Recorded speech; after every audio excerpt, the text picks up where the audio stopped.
ओम नमस्ते। योग by Kulbhushan Bairagi YouTube channel में आप हमें सबकी ओर से समस्त साधकों का, दर्शकों का, श्रोताओं का हृदय की गहराई से अभिनंदन। मैं कुलभूषण बैरागी प्राकृतिक चिकित्सालय बापूनगर जयपुर से एवं पतंजलि योग समिति राजस्थान का एक कार्यकर्ता परम पूज्य स्वामी रामदेव जी महाराज के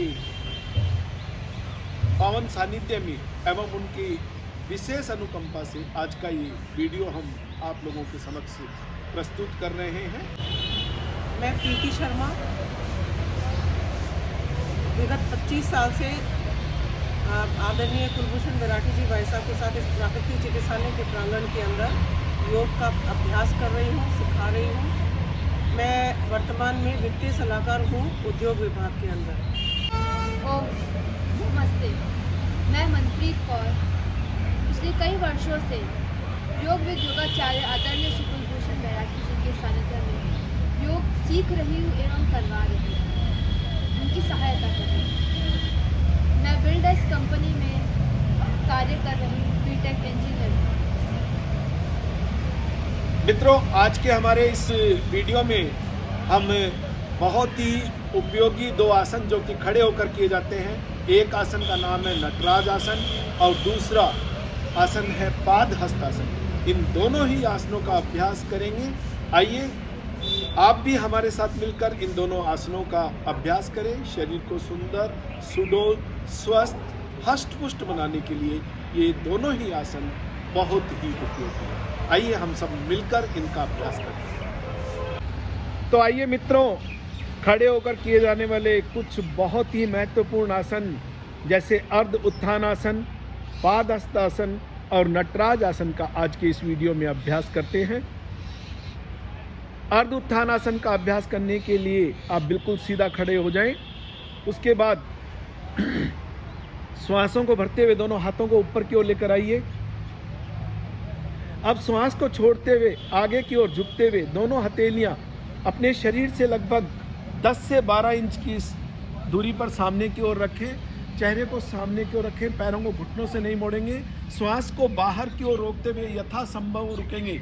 जिन्हें कमर दर्द रहता है उन्हें इस आसन का अभ्यास नहीं करना।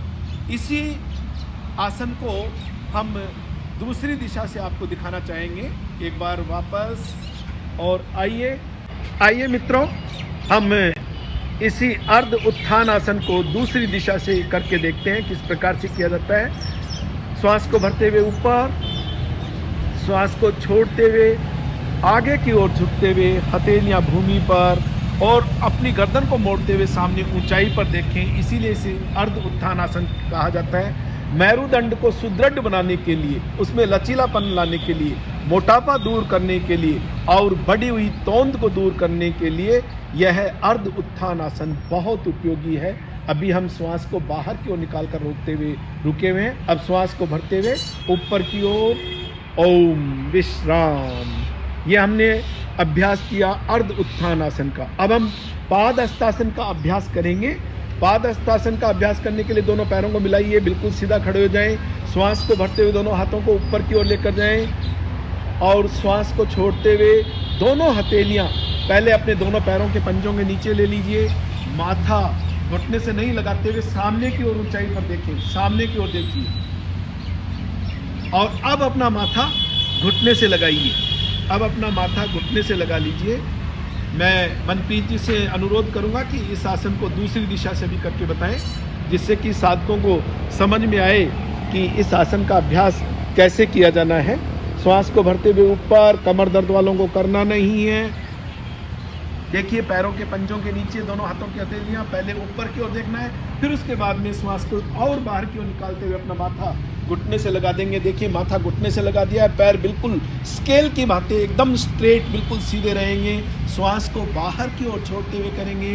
कमर दर्द वालों को नहीं करना, बहुत उपयोगी आसन है। श्वास को भरते हुए खड़े हो जाएंगे। अब उत्तान पादासन को दूसरी विधि से करने के लिए आप श्वास को भरते हुए दोनों हाथों को ऊपर की ओर उठाइए। श्वास को छोड़ते हुए दोनों हथेलियां अपने दोनों पैरों के दाएं बाएं रखें। पहले सामने ऊंचाई पर देखिए उसके बाद में श्वास को बाहर की ओर छोड़ते हुए माथा घुटने से लगा दें। अब श्वास को भरते हुए ऊपर खड़े होंगे। इसी आसन को हम दूसरी दिशा से भी करके बतलाएंगे। श्वास को भरते हुए एड़ी पंजे आपस में मिले रहेंगे। श्वास को भरते हुए ऊपर, श्वास को छोड़ते हुए नीचे, दोनों पैरों को अपने हथेलियों के दाएं बाएं और माथा घुटने से लगा देंगे। यथासंभव श्वास को बाहर की ओर निकाल कर रोकते हुए रुकेंगे। उसके बाद श्वास को भरते हुए खड़े हो जाएंगे, चेहरा सामने की ओर कर लेंगे। मित्रों, हमने 2 आसनों का अभ्यास कर लिया है।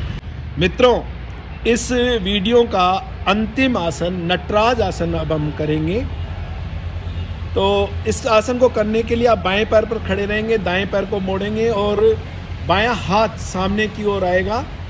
ज्ञान मुद्रा की स्थिति में मुद्रा लगा लेंगे और श्वास प्रश्वास की स्थिति सामान्य रखेंगे। किसी एक बिंदु विशेष पर अपने ध्यान को केंद्रित करेंगे। चित्त की एकाग्रता को बढ़ाने के लिए बहुत उपयोगी, हाथ एवं पैर के स्नायुओं का विकास करता है, स्नायु मंडल को सुदृढ़ करता है यह आसन।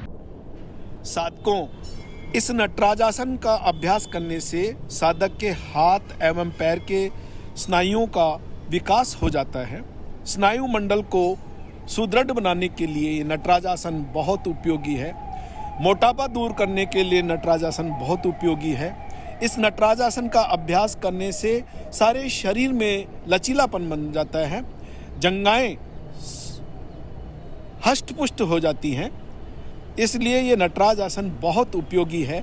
आप प्रतिदिन इसका अभ्यास करें।